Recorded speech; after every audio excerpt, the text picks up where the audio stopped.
Eto na mga kadumagat at biyernes na naman, kaya balik na naman tayo dito sa trono ng pagpipintura. Opo mga kadumagat, dahil biyernes na nga po ngayon at wala nang pasok bukas ay magpupuyat tayo kahit pagod na pagod tayo sa mahabang araw na ito. Opo mga kadumagat, may ano ba kasi bukas? Aba, bukas po ay may household kami kaya kailangan ko nang matapos itong aming ginintuang hagdanan. Opo.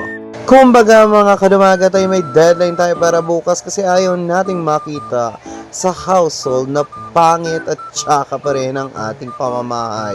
Kaya lahat ng kalat ay dapat nang itapon. Ang ilang mga magugulong mga gamit ay dapat nang itago.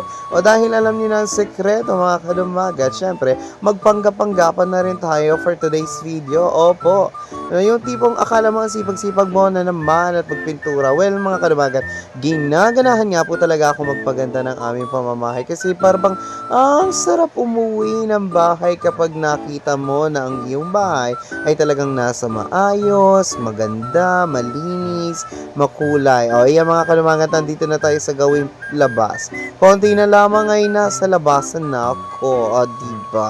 Kung saan lang mga kadumagat ay kasing bilis ng video na ito ang mga nangyayari sa tunay na buhay. Ano po mga kadumagat, hindi yung may first coating, tapos mabagal ka magpahit, tapos pagkapalpak pa, uulitin mo din naman.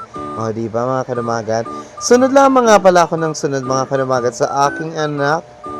Sabi niya kasi mga kadumagat ay may yaman daw kami kapag meron kaming gold sa bahay. Kaya ayan, meron kaming gold bar.